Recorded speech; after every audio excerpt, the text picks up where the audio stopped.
Assalamualaikum warahmatullahi wabarakatuh. Hai para pencinta catur dan para caturmania, selamat datang kembali di Legenda Catur Dunia.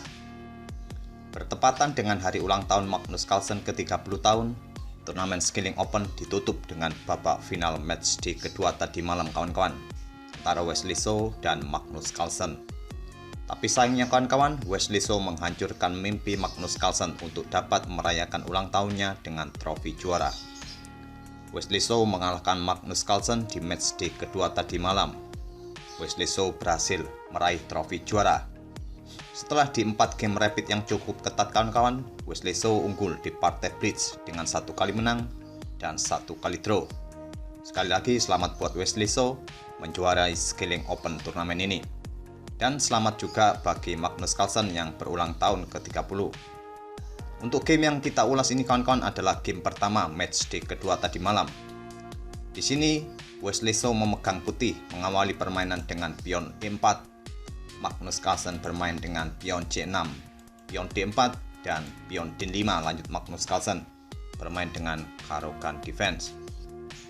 Wesley So melanjutkan pion E5 bermain dengan variasi advance dan gajah F5. Lanjut Magnus Carlsen. Kuda putih ke D2. Biasanya juga kawan-kawan, putih seringkali memainkan gajah ke D3 untuk mengadu gajahnya. Tapi Wesley So memainkan kuda D2. Pion E6 lanjut Magnus Carlsen membuka diagonal petak gelap dan kuda B3 untuk memperkuat posisi pionnya di petak pusat. Magnus Carlsen melangkahkan kuda D7, kuda putih F3 dan pion H6 lanjut Magnus Carlsen untuk mengontrol peta G5 serta membuka ruang bagi gajahnya ke depan. Wesley So melanjutkan pengembangan gajah E2 dan pion A5. Lanjut Magnus Carlsen, langkah yang cukup agresif di sayap menteri. Dibendung dengan pion A4, Magnus Carlsen melanjutkan langkah yang agresif lagi dengan gajah B4 skak. Simpel ditutup dengan pion C3 memaksa gajah mundur kembali ke F8. Sebetulnya kawan-kawan, Caro-Kann ini merupakan pertahanan atau defense yang cukup solid untuk menghadapi permainan putih dengan pion E4-nya. Akan tetapi di awal-awal permainan, hitam biasanya agak sulit untuk mengembangkan para perwiranya. Karena terdapat 2 pion pusat putih yang cukup solid di petak D4 serta petak E5 ini. Kita lanjut ke permainan. Wesley So melanjutkan rokade pendek. Kuda hitam E7. Pion H3 lanjut Wesley So. Langkah ini bertujuan untuk mengontrol petak G4, bisa juga untuk dukungan bagi pionnya didorong ke depan. Dan tujuan lain dari pion H3 ini memberikan ruang bagi raja ataupun kuda di petak H2. Carlsen pun meresponnya dengan gajah mundur ke H7, mengosongkan petak F5 bagi kudanya ke depan. Wesley So pun mengembangkan gajah D2. Menteri hitam ke B6 mengincar kuda B3. Tentu saja menteri ini sementara tidak bisa pindah untuk mengawasi kudanya kawan-kawan, dan Wesley So melanjutkan kuda ke E1. Mungkin Wesley So akan mendorong pion F-nya maju ke depan. Carlsen melanjutkan kuda ke F5 seperti rencana awal, gajah ke D3. Gajah hitam naik ke E7 mempersiapkan rajanya untuk segera rokade pendek. Di sini Wesley So menyiapkan jebakan dengan menteri ke C2. Jadi untuk sementara Magnus Carlsen tidak bisa melakukan rokade pendek. Karena apabila Magnus Carlsen melakukan rokade pendek di langkah ke-15 ini kawan-kawan, Wesley So akan memainkan pion G4. Salah satu perwira hitam ini akan tewas di langkah berikutnya. Jadi Magnus Carlsen menunda rokadenya, dia memainkan gajah ke G6 dan pion C4. Lanjut Wesley So ingin menantang pion pusat hitam. Inilah langkah pertama yang kurang akurat dari Wesley So. Patut dipertimbangkan bagi putih memainkan kuda ke F3 kawan-kawan untuk mengaktifkan kembali kudanya. Tapi Wesley So memainkan pion C4. Magnus Carlsen pun menerima tantangan pion D pukul pion C4 dipukul balik dengan menteri. Disinilah kawan-kawan akan nampak kesalahan Wesley So memainkan pion C4-nya tadi. Pion D4 ini menjadi pion lemah. Otomatis dimanfaatkan oleh Magnus Carlsen kuda pukul pion. Langkah kuda pukul pion D4 ini bukanlah langkah pengorbanan yang cuma-cuma kawan-kawan. Apabila putih melanjutkan dengan kuda pukul kuda, kuda hitam akan pukul pion E4 menggarpu menteri serta gajah. Gajah putih pun mendapatkan 2 serangan dari perwira hitam. Otomatis setelah menteri mungkin pindah ke B3 menawarkan pertukaran menteri. Menteri pukul menteri, dipukul balik dengan kuda, kuda hitam pukul gajah. Apabila putih melanjutkan kuda pukul kuda, gajah pukul kuda. Dengan variasi ini, hitam akan unggul 2 pion. Dan sulit rasanya bagi putih untuk mengalahkan Carlsen atau mengalahkan hitam di permainan endgame dengan selisih 2 pion, kawan-kawan.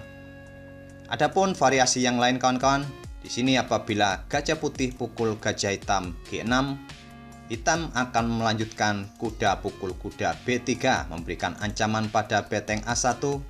Bila putih melanjutkan menteri pukul pion E6 memberikan ancaman skak dengan pukul pion F7, hitam akan rokade panjang. Setelah menteri pukul pion, kuda hitam tidak perlu untuk memukul beteng A1 terlebih dahulu, lebih baik pukul gajah. Setelah menteri pukul gajah hitam, barulah kuda bisa pukul beteng di F1. Dan setelah raja pukul kuda, menteri hitam bisa melanjutkan pukul pion B2. Dengan variasi ini, kawan-kawan, hitam akan unggul kualitas perwira, yaitu mempunyai sepasang beteng. Jadi setelah berpikir cukup lama, kawan-kawan, Wesley So akhirnya memutuskan menteri pukul kuda dan Carlsen pun pukul kuda putih B3. Magnus Carlsen diuntungkan 1 pion.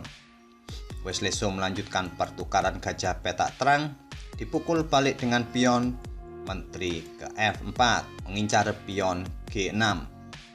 Mungkin langkah raja untuk melindungi pionnya ke peta F7 patut dipertimbangkan, akan tetapi Magnus Carlsen melakukan rokade pendek, mengorbankan pionnya, kawan-kawan. Tapi sekali lagi Wesley So tidak langsung pukul pion ini, kawan-kawan. Dia lagi-lagi membuat trik dengan mengorbankan gajahnya pukul pion H6.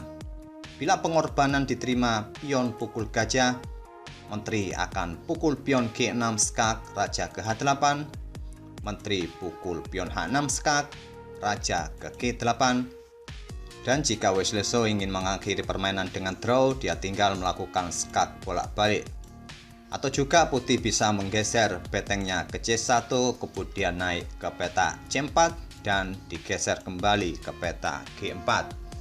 Tentu variasi ini cukup merepotkan bagi Magnus Carlsen. Magnus Carlsen pun tidak pukul gajah.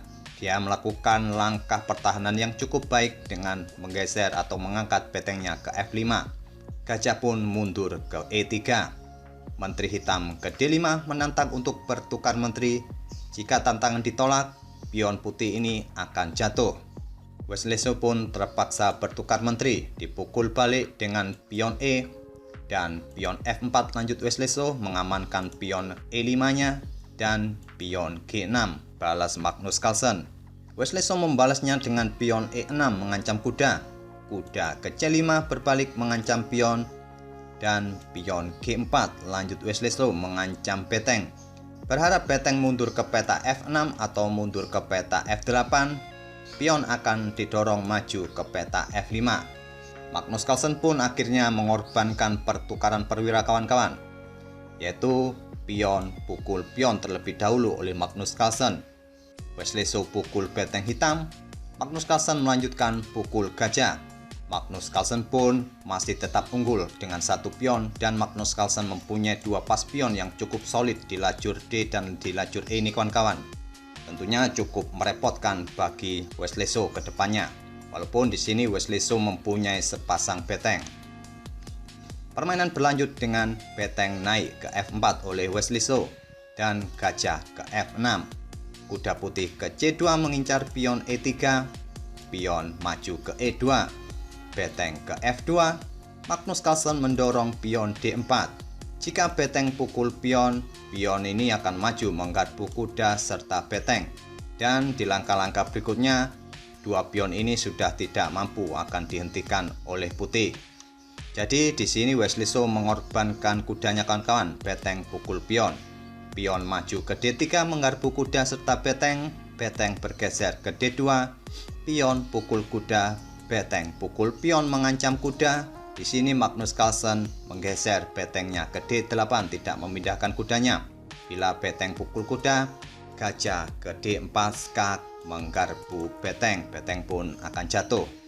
Wesley pun menggeser beteng A ke E1, mempersiapkan pionnya untuk didorong untuk segera promosi.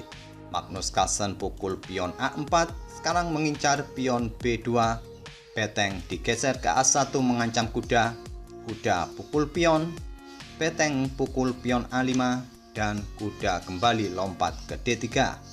Wesley mengaktifkan raja ke H2, kuda lompat ke B4 mengancam beteng, beteng ke C1, kuda lompat kembali ke D5, beteng naik ke A7 mengincar pion, dilindungi dengan beteng di B8, dan raja putih ke G3. Magnus Carlsen pun melangkahkan kuda ke E7. Posisi kuda yang cukup sempurna kawan-kawan dari Magnus Carlsen. Kuda aman dengan pelindungan dari gajahnya. Kuda juga menghadang laju pion putih, serta kuda melindungi pion C6. Di langkah berikutnya pastinya pion di lajur B ini akan didorong oleh Magnus Carlsen. Wesley pun melanjutkan langkah raja ke G4. Pion B5 lanjut Carlsen, beteng ke D1, pion terus maju ke depan, beteng A bergeser ke D7, pion terus didorong ke depan, beteng ke D8 skak, beteng pukul beteng, dipukul balik dengan beteng skak, raja ke H7, dan beteng digeser ke B8. Tetap saja pion didorong ke B2 oleh Magnus Carlsen. Untuk sementara ini pion akan aman karena dijaga oleh gajahnya. Wesley pun melanjutkan raja ke F4 setelah Magnus Carlsen melangkahkan kudanya ke D5 skak. Di sini Wesley menyerah. Kenapa Wesley menyerah di langkah ke-47 ini kawan-kawan? Karena di dua langkah berikutnya beteng akan tewas. Setelah raja mungkin pindah ke E4, kuda akan ke C3 skak, raja ke D3, pion promosi menteri dipukul dengan beteng, dipukul balik dengan kuda. Sudah tidak ada harapan lagi bagi putih untuk menang. Percuma saja putih yang melanjutkan dengan pion maju ke E7 karena akan dipukul balik oleh gajah. Oleh karena itu, di langkah ke-47 ini kawan-kawan, setelah kuda skak raja putih, Wesley pun menyerah. Itulah kawan-kawan game pertama antara Wesley dan Magnus Carlsen. Dengan kemenangan Magnus Carlsen memegang hitam bermain dengan Caro-Kann defense. Tapi sayangnya di match day kedua ini kawan-kawan, Magnus Carlsen akhirnya tumbang di babak tambahan dalam permainan Blitz. Wesley pun akhirnya menjuarai turnamen ini. Semoga permainan tadi bisa menghibur kita dan memberikan inspirasi. Sampai bertemu di video-video berikutnya. Wassalamualaikum warahmatullahi wabarakatuh.